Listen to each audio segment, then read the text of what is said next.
स्वागत है दोस्तों हमारे YouTube channel the comeback academy में। जैसा कि बायो की क्लास क्या है हमारी ऑलमोस्ट क्या है कंप्लीट होने वाली है, ठीक है। लेकिन उससे पहले क्या है हम लोग कुछ एमसीक्यूज के बारे में हम लोग देख लेते हैं जो हमारे परीक्षा हमारे पेपर के दृष्टिकोण से बहुत ही ज़्यादा इम्पोर्टेंट है, ठीक है।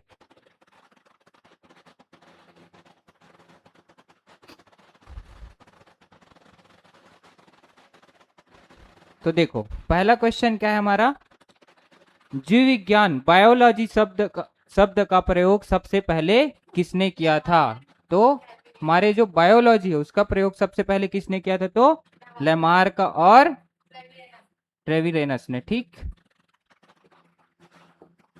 तो हमारा क्या है ऑप्शन बी यहाँ पे सही हो जाएगा। और कब किया था, तो 1802 में, ठीक है। कब लेमार्क एवं ट्रेविरेनस ने क्या किया था, बायोलॉजी शब्द का सर्वप्रथम प्रयोग कब किया था, तो 1802 में। और ये लेमार्क कहाँ के हैं, तो ये फ्रांस के। और ट्रेविरेनस कहाँ के हैं, तो ये हमारे जर्मनी के हमारे साइंटिस्ट है, वैज्ञानिक है, ठीक। फिर सेकंड क्या है, जीव विज्ञान का जनक किसे कहा जाता है। तो हमारे जनक कौन है जीव विज्ञान के, तो अरस्तु। मतलब ऑप्शन बी यहाँ पे क्या हो जाएगा, सही हो जाएगा। साथ साथ अरस्तु और क्या है, ठीक है, जीव विज्ञान मतलब हमारा बायोलॉजी के जनक अरस्तु। साथ साथ ही अरस्तु किसके और जनक बोलते हैं, तो जूलॉजी के जनक भी क्या है, अरस्तु को कहा जाता है, ठीक। तो जो दोनों का जनक अगर पूछा, जीव विज्ञान का जनक तो अरस्तु और जूलॉजी के जनक भी पूछा तो हमारे अरस्तु ही आ जाएंगे, ठीक। फिर नेक्स्ट क्या है, कोशिका का सिद्धांत किसने दिया था। कोशिका सिद्धांत किसने दिया था, तो स्लाइडेन और स्वान ने क्या दिया था, हमारा कोशिका सिद्धांत। कब, 1839 38-39 के आसपास, ठीक।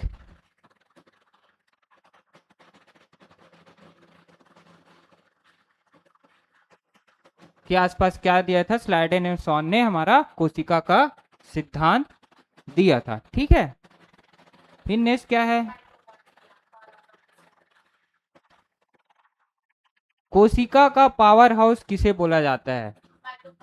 किसको बोलते हैं, तो माइटोकॉन्ड्रिया के क्या बोला जाता है, तो कोशिका का पावर हाउस। क्यों, क्योंकि माइटोकॉन्ड्रिया के अंदर ही क्या होता है, तो हमारे एनर्जी का निर्माण होता है। किस फॉर्म में, एटीपी, ठीक है। क्या होता है, जब कोई भी चीज हम लोग खाते हैं, जैसे कार्बोहाइड्रेट है, प्रोटीन है, वसा है, मोस्टली क्या है कार्बोहाइड्रेट, कहाँ जाता है, हमारे माइटोकॉन्ड्रिया के अंदर। किससे मिलता है, तो ऑक्सीजन से मिलकर क्या बनाएगा, ग्लूकोज, ठीक है। हाँ, तो उससे क्या होता है, हमारा एनर्जी बनता है, ठीक है। तो हमारा ऑप्शन भी माइटोकॉन्ड्रिया सही हो जाएगा। फिर नेक्स्ट क्या है, डीएनए की द्विकुंडली संरचना किसने दी। किसने दी है, तो वॉटसन एंड क्रिक ने क्या है, हमारा डीएनए की डबल स्टैंडर्ड जो संरचना है, द्विकुंडली संरचना है, उसके बारे में बताया था, ठीक है। कब, 1953 के आसपास, ठीक है। और इसने क्या दिया था, डीएनए का 3D मॉडल, ठीक है। इन्होंने क्या पेश किया था, डीएनए का ना 3D मॉडल पेश किया था, ठीक है। उसके बारे में, हाँ, ठीक है। तो वॉटसन एंड क्रिक ने क्या किया, डीएनए की द्विकुंडली संरचना पेश किया। कब, 1953 में। इन्होंने क्या किया था, डीएनए का जो 3D मॉडल है उसको पेश किया था, ठीक। फिर छठवा क्या है हमारा, अनुवांशिकी का जनक कौन है। अनुवांशिकी के जनक कौन है, तो हमारे ग्रेगर मेंडल, ठीक है। इन्होंने क्या किया था, 1856 से कब तक, 1863। इस इन सन के बीच क्या किया था इन्होंने? मटर के ऊपर क्या किया था? मटर के जो बीज हैं उसके ऊपर क्या किया? प्रयोग किया था। ठीक है, और मटर को ही क्यों लिया था? हाँ ठीक है, इसका लाइफ साइकिल भी वो भी क्या होता है? कम होता है। साथ साथ क्या होता है? हाँ, बहुत सारे इनमें गुण पाया जाता है, जैसे कि मतलब तरह तरह की इसके बीज का शेप मिल जाएगा, जैसा गोल है, चपटा है, छोटा है, बड़ा है। इसके फ्लावर में भी अनेक वेराइटीज पाई जाती हैं, जैसे कि लाल, सफेद और बैगनी। ठीक है, इन सब में वेराइटीज के कारण ही जो मेंडल है उन्होंने मटर को चुना। ठीक, फिर नेक्स्ट क्या है हमारा? मानव शरीर में गुणसूत्रों की संख्या कितनी होती है? तो हमारा ऑप्शन बी यहाँ पे राइट हो जाएगा। कितना? 46 गुणसूत्र मानव में पाए जाते हैं, जिसमें से 22 जो जोड़ा है, 22 जोड़ा मतलब टोटल 44। ये क्या होता है? ऑटोसोम्स होता है। फिर एक जोड़ा मतलब टोटल 2, ये क्या होता है? तो सेक्स क्रोमोसोम होता है। ठीक, ये क्या करता है? सेक्स क्रोमोसोम लिंग का निर्धारण करेगा कि वो लड़का होगा कि लड़की। और जो ऑटोसोम्स है वो शरीर के बाहरी जो बाकी और पार्ट है उसका क्या करता है? ये ग्रोथ करता है। ठीक है, तो हमारा आंसर क्या हो जाएगा? तो 46।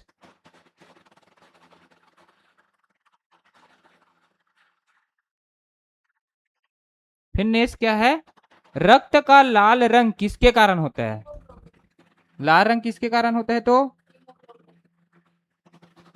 हीमोग्लोबिन के कारण क्या होता है? हमारे ब्लड का कलर रेड होता है। ठीक है, तो आरबीसी में ना एक प्रोटीन पाया जाता है, कौन सा? हीमोग्लोबिन में क्या पाया जाता है? आरबीसी में एक प्रोटीन हीमोग्लोबिन। ठीक है, उस और इसमें भी क्या पाया जाता है हीमोग्लोबिन के अंदर? तो आयरन। ठीक है, आयरन पाया जाता है, जो क्या करता है? O2 के साथ मिलकर क्या करता है? तो आर आरबीसी को लाल कलर प्रदान करता है। ठीक है,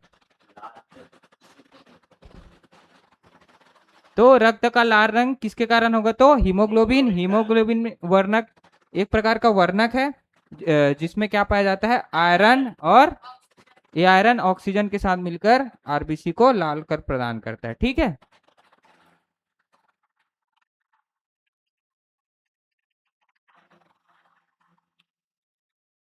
फिर नेक्स्ट क्या है हमारा? रक्त का थक्का बनने में किसका योगदान होता है? किसका योगदान होता है रक्त के थक्का बनने में? किसका? प्लेटलेट्स। ठीक, ये क्या करता है? रक्त के थक्के बनने में क्या है? सहायता प्रदान करता है। साथ साथ ना इस फाइब्रिनोजन ना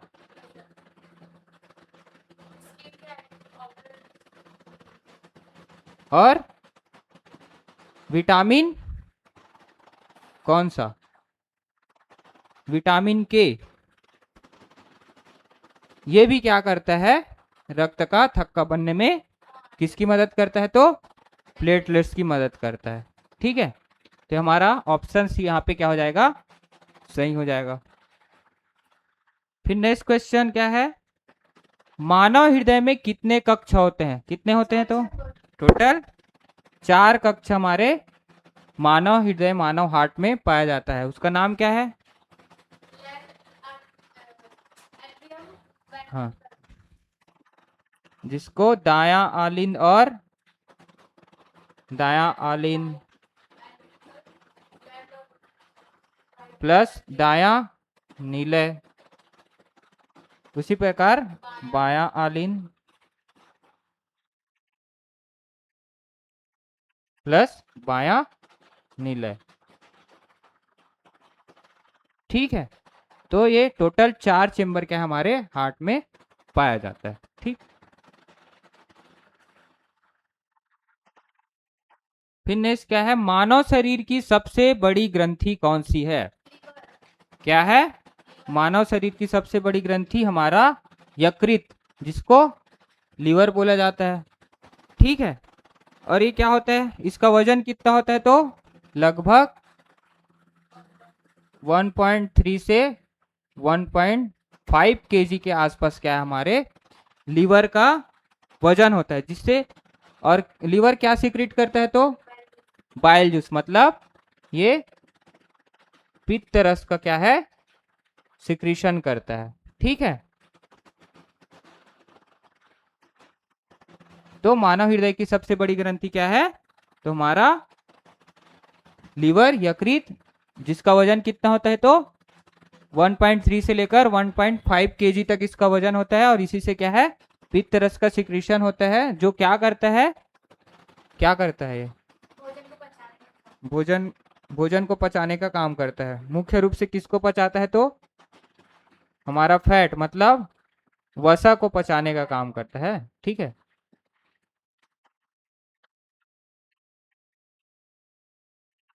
ठीक है,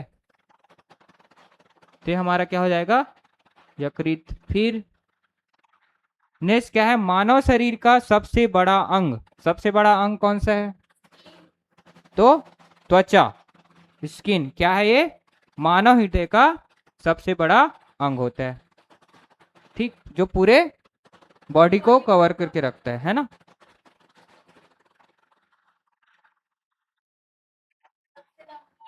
फिर क्या है, मानव शरीर की सबसे लंबी हड्डी, सबसे लंबी हड्डी कौन है, तो फीमर। ऑप्शन ए हमारा सही हो जाएगा। फीमर किस में पाया जाता है, तो थाइज, मतलब जो जांग की हड्डी होती है वो सबसे बड़ी हड्डी होती है, ठीक है।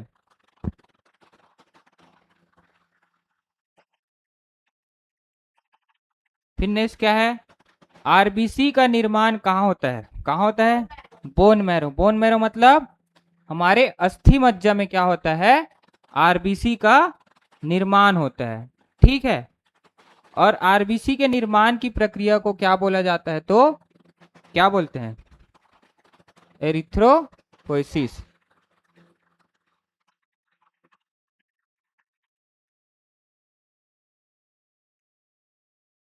क्या बोला जाता है, एरिथ्रोपोइसिस इसको बोला जाता है, ठीक।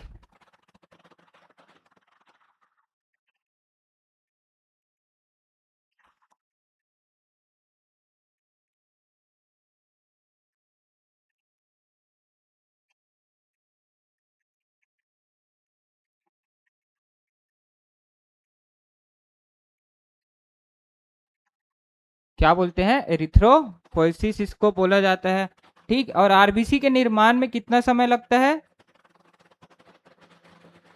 कितना समय लगता है, ठीक है, लगभग 7 दिन का समय लगता है, ठीक है, समझ में।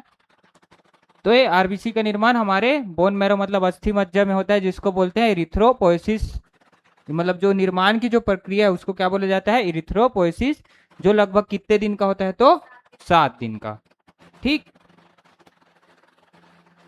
फिर नेक्स्ट क्या है, इंसुलिन किस ग्रंथि से स्त्रावित होता है, कहां से स्त्रावित होता है, इंसुलिन अग्नाशय, ठीक है। हाँ, तो हमारे अग्नाशय से क्या होता है, इंसुलिन का स्त्रावन होता है, क्या होता है, स्त्रावन होता है, ठीक है। और ये क्या करता है, इसमें ना क्या पाया जाता है, लैंगरहर्स द्वीप द्वीप समूह, सुने हो, सुने हो, लैंगरहर्स का द्वीप समूह, इसी अग्नाशय के अंदर क्या पाया जाता है, लैंगरहैंस का द्वीप समूह, जो किसका निर्माण करती है, बीटा कोशिका का निर्माण करती है, ठीक। तो क्या हुआ कि इंसुलिन की किस ग्रंथि से स्रावित होगा, तो हमारे अग्नाशय से, अग्नाशय में क्या, तो लैंगरहैंस द्वीप समूह, जो बीटा कोशिकाओं का निर्माण करती है। फिर नेक्स्ट क्या है, विटामिन सी की कमी से कौन सा रोग होता है? कौन सा रोग होता है? रिकेट्स, स्कर्वी, बेरी बेरी की रतौंधी। तो विटामिन सी से स्कर्वी रोग होता है। स्कर्वी रोग से क्या होता है? तो मसूड़ों से क्या आने लगता है? मसूड़ों से, हाँ, लेकिन ये क्या करता है मसूड़ों में? स्कर्वी रोग से क्या होता है? मसूड़ों से खून आने लगता है, साथ साथ कमजोरी, और जो त्वचा है उसमें क्या हो जाते हैं? चकत्ते। ठीक है, जैसा कि आपने बोला, वो क्या हो जाता है स्कर्वी रोग में? त्वचा में चकत्ते बन जाते हैं, मतलब क्या बोल सकते हैं उसको? हाँ, दाग, घाव टाइप। ठीक, तो ये क्या है हमारा? स्कर्वी, जो किसकी कमी से होता है? तो विटामिन सी के। फिर नेक्स्ट क्या है? विटामिन डी की कमी से कौन सा रोग होता है? क्या होता है विटामिन डी की कमी से? रिकेट्स रोग होता है, जो जिसको ना सूखा रोग भी बोला जाता है। क्या बोला जाता है?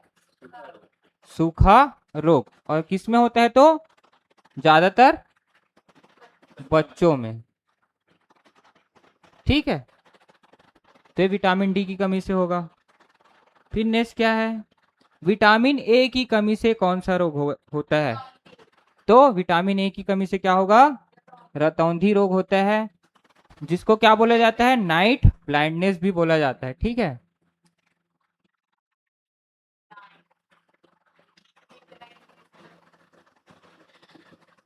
ठीक, नाइट ब्लाइंडनेस मतलब ये इसकी कमी से रतौंधी होगा, तो जिसको रात में देखने में क्या होती है? परेशानी होती है। ठीक है, फिर नेक्स्ट क्या है? बेरी बेरी किस विटामिन की कमी से होता है? कौन सा? विटामिन बी1 की कमी से क्या होता है? तो बेरी बेरी रोग होता है। और इससे क्या होता है? विटामिन बी1 मतलब बेरी बेरी रोग में जो मांसपेशियां हैं, मांसपेशियां क्या हो जाती है? मांसपेशियां क्या हो जाती है? कमजोर हो जाती है। ठीक, और क्या होता है? साथ साथ जो दिल की धड़कन है वो भी बढ़ जाता है। हार्ट बीट क्या हो जाता है?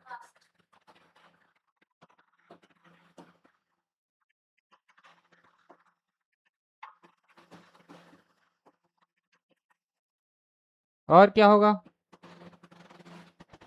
और क्या होता है? शरीर में ना सूजन भी आ जाती। ठीक है, शरीर क्या है? सूज जाता है। किससे? बेरी बेरी रोग में। मतलब विटामिन बी1 की कमी से बेरी बेरी रोग होता है, जिससे क्या होता है? मांसपेशियां कमजोर होने लगती है, दिल का जो धड़कन है, हार्ट बीट, वो बढ़ जाता है, और शरीर में सूजन आ जाती है। ठीक है, तो ये बेरी बेरी रोग के कुछ। फिर क्या है? प्रकाश संश्लेषण किस अंग में होता है? कहाँ होता है प्रकाश संश्लेषण? तो हमारे जो पेड़ पौधे है उसमें प्रकाश संश्लेषण की क्रिया पाई जाती है, जो हरित लवक मतलब क्लोरोप्लास्ट में ये होता है। ठीक है, हरित लवक के अंदर ना वो पाया जाता है। ठीक है, क्या क्या? थाइलेकॉइड और क्लोरोफिल। ठीक, क्या क्या पाया जाता है इसके अंतर्गत? थाइलेकॉइड और क्लोरोफिल। ठीक है, यहीं पे क्या होता है? तो हमारे प्रकाश संश्लेषण की क्रिया होती है। ठीक है, हरित लवक के अंदर थैलेकॉइड और क्लोरोफिल नामक वर्णक पाया जाता है, जहां पे क्या होता है? प्रकाश संश्लेषण की क्रिया होती है। ठीक, फिर नेक्स्ट क्या है? पौधों में जल परिवहन किस ऊतक द्वारा होता है? किस टिश्यू द्वारा होता था? तो जल परिवहन जल और जाइलम से रिलेट करना है। ठीक है, तो जल का परिवहन कौन करता है? जाइलम, जो क्या करता है? जो जड़ों द्वारा जो जल अवशोषण किया जाता है उसको पूरे, हाँ, पेड़ के पार्ट में पहुंचाने का काम करते हैं। ठीक, तो हमारा ऑप्शन बी सही हो जाएगा। फिर भोजन का परिवहन पौधों में किस ऊतक द्वारा होता है? भोजन का परिवहन किसके द्वारा होता है? तो फ्लोएम के द्वारा क्या होता है? भोजन का परिवहन।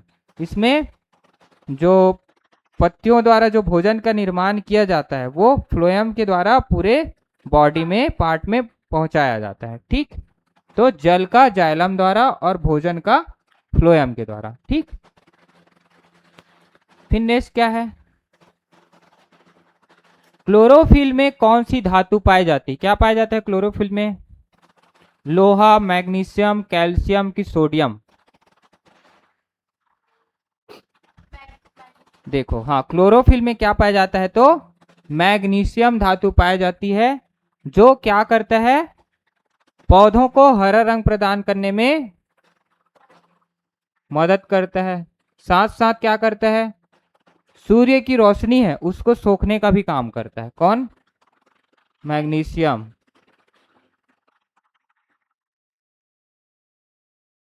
सूर्य की रोशनी को सोखता है। ठीक, तो ये क्या होता है? क्लोरोफिल के अंदर क्या पाया जाता है? मैग्नीशियम, जो पौधों को हरा रंग, मतलब जो पत्तियां उसको हरा रंग प्रदान करने का काम करती है, साथ साथ सूर्य की रोशनी को सोखने का भी काम करता है। तो उसमें मदद कौन करता है? तो मैग्नीशियम धातु। ठीक, फिर नेक्स्ट क्या है? मानव शरीर का सामान्य तापमान कितना होता है? कितना होता है? तो मानव शरीर का सामान्य तापमान कितना होता है? तो 37 डिग्री सेल्सियस होता है। ठीक, और फ़ारेनहाइट में कितना होता है?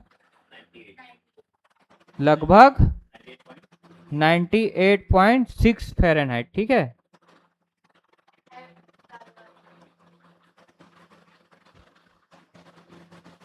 ये क्या होता है हमारा फ़ारेनहाइट में? सामान्य तापमान 37 डिग्री सेल्सियस। ठीक,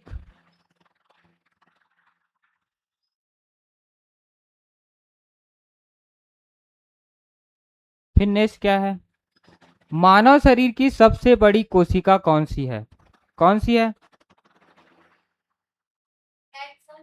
मानव शरीर की सबसे बड़ी कोशिका कौन सी है? तो हमारा क्या है?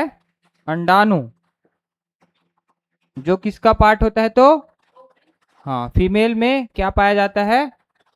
ओवरी पाया जाता है, अंडाणु पाया जाता है, जो मानव शरीर की क्या है? सबसे बड़ी, हाँ, जो ओव्यूल पाया जाता है, जो अंडाणु पाया जाता है, वो क्या है? मानव शरीर की सबसे बड़ी कोशिका होती है। ठीक है, जिसका व्यास कितना होता है? लगभग ना 120 माइक्रोमीटर।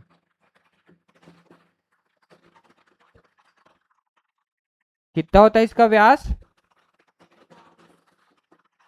ठीक है, लगभग 120 माइक्रोमीटर इसका व्यास होता है, और मिलीमीटर में कितना हो जाएगा? तो 0.12 मिलीमीटर। ठीक,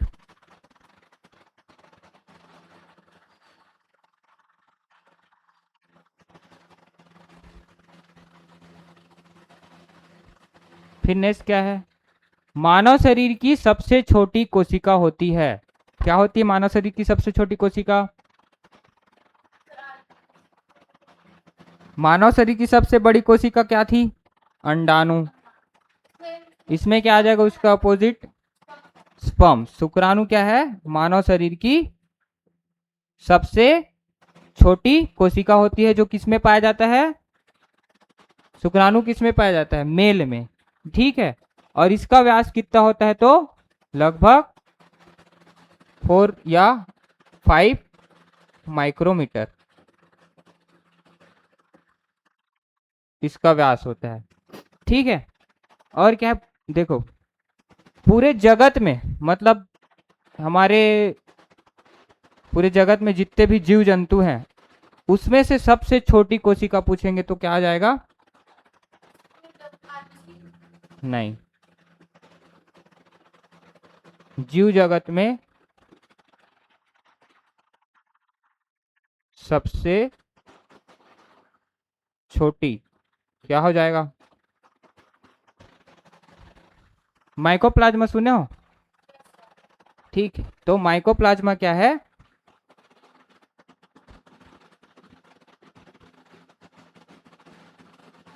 पूरे जीव जगत में सबसे छोटी कोशिका। और मानव में पूछ दिया तो क्या है? स्पर्म। ठीक। फिर नेक्स्ट क्या है?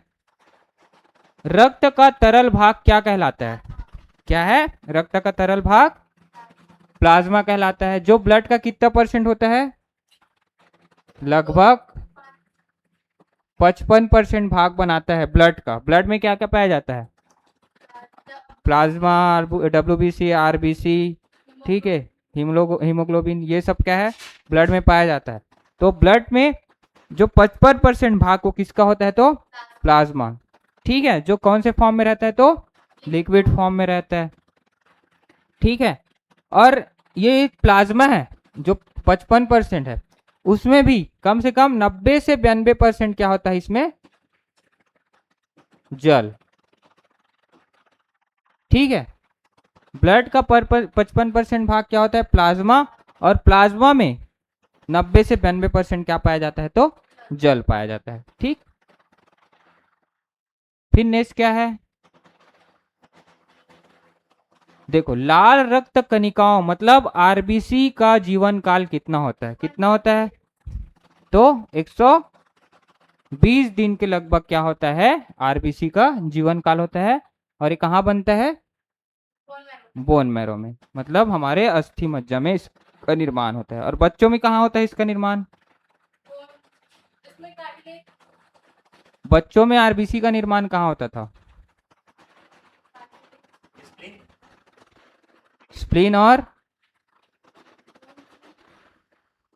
यकृत। ठीक है, लीवर में। ठीक है, बच्चों में लीवर और प्लीहा मतलब स्प्लीन में क्या पाया जाता है? क्या किसका निर्माण होता है? आरबीसी का निर्माण होता है। हाँ, मतलब आरबीसी का डेथ होता है स्प्लीन में, लेकिन बच्चों में क्या होता है? जो यकृत है और कुछ मात्रा में स्प्लीन है, वहां भी आरबीसी का निर्माण होता है। ठीक। फिर नेक्स्ट क्या है? श्वेत रक्त कणिकाओं मतलब डब्ल्यूबीसी का मुख्य कार्य क्या होता है? क्या होता है डब्ल्यूबीसी का मुख्य कार्य? डब्ल्यूबीसी का मुख्य कार्य ऑक्सीजन का ट्रांसपोर्ट करना। क्या पढ़ाया था? हाँ, ठीक है, क्या करता है? रोगों से रक्षा करता है। क्या बनाता है ये? एंटीबॉडी निर्माण करता है। ठीक, कौन? डब्ल्यूबीसी। ठीक। और किससे लड़ता है ये? डिसीज मतलब वायरस, बैक्टीरिया, इन लोग से लड़ने का काम करता है। ठीक। फिर नेक्स्ट क्या है? सार्वभौमिक रक्तदाता मतलब यूनिवर्सल डोनर क्या है? तो ओ निगेटिव क्या है? यूनिवर्सल डोनर होता है। ठीक है, क्यों? क्यों यूनिवर्सल डोनर होता है? एंटीजन नहीं पाया जाता ना। ABRH एंटीजन क्या है? इसमें नहीं पाया जाता। ठीक है, इस कारण क्या होता है ये? Universal donor. ठीक। फिर नेक्स्ट क्या है? सार्वभौमिक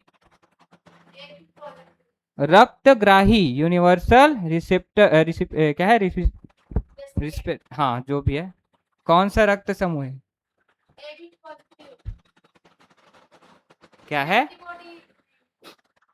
रक्तग्राही मतलब सभी से क्या कर सकता है ये?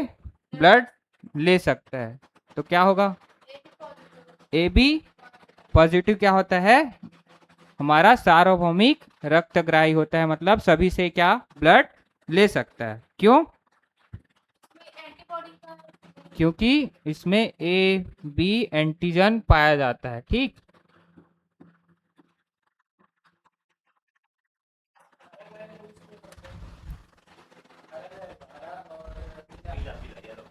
मैं देखा यूज करके, लेकिन मैं यूज करके देखा, लेकिन उसमें ना वो वाइट हो जा रहा था।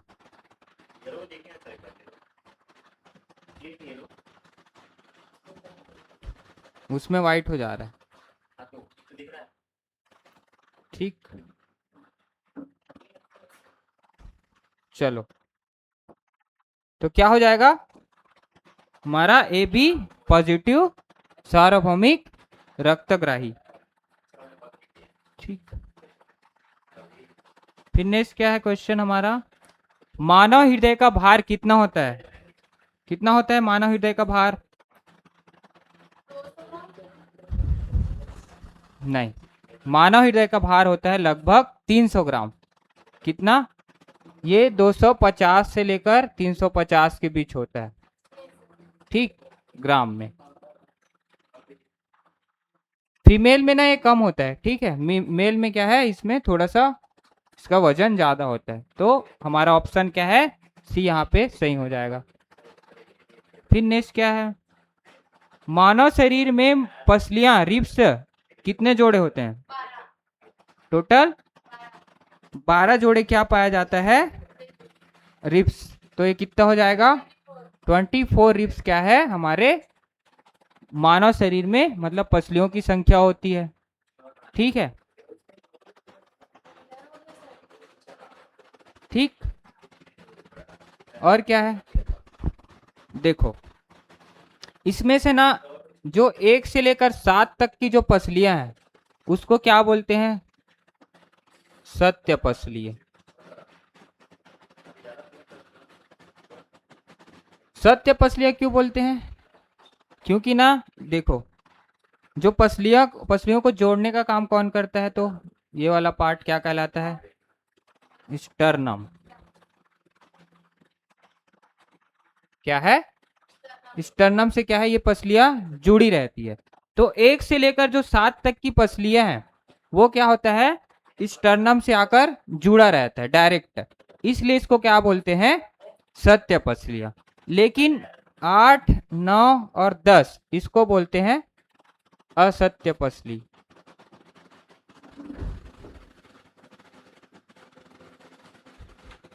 क्यों? देखो ये पसलियां ना स्टर्नम से नहीं जुड़ी रहती, ठीक है। ये किससे जुड़ी रहती है, तो जो 7वें नंबर की जो पसली है, 7वें नंबर की जो पसली है उसके कार्टिलेज से जुड़ा रहता है।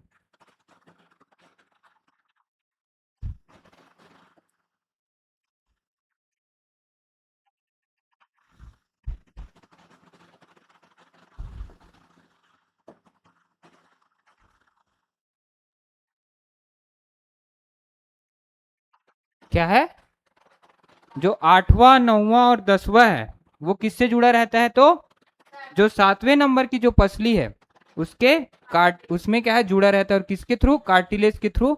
इसी का कारण क्या बोला जाता है, इसको असत्य पसलियां बोला जाता है, ठीक है। फिर बच गया कितना, कितना? 2, कौन कौन सा? हमारा 11वां और 12वां, इसको बोलते हैं फ्लोटिंग फ्लोटिंग बोन्स। क्यों? क्योंकि ये ना ना 7वीं पसली से क्या है ना जुड़ा है, ना कि हाँ मतलब ना स्टर्नम से, ठीक है। ये क्या है, फ्लोटिंग करते रहता है, हवा में लहराते रहता है, ठीक है। इसी के कारण इसको क्या बोला जाता है, फ्लोटिंग बोन्स। अगर यहाँ पे मार दो तो बहुत ज्यादा दर्द होता है इसी कारण, ठीक है। ठीक, तो आज का यही समाप्त करते हैं, ठीक है। और आगे हम लोग और कंटिन्यू जो एमसीक्यू है वो देखेंगे, ठीक। Thank you.